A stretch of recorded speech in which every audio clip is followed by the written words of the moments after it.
Hello guys, in this video I'm gonna show you how to make a voice with Summer Raps effect in Voice Changer with Effects app. But first, I just want to mention, do not forget to subscribe to my channel, because at 100,000 subscribers I'm gonna show you my whole revenue statistics and growth strategy and how to make money online. Now let's jump into it. First of all, let's open the app.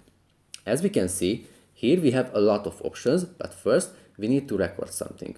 For record an audio file, we have to press the microphone icon. This is on the top center of the screen.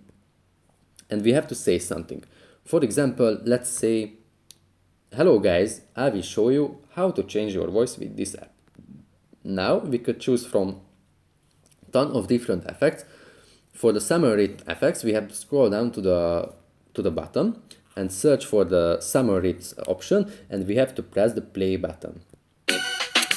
Hello guys, I will show you how to change your voice with this app. That's pretty much it for this video guys. See you in the next one. Bye.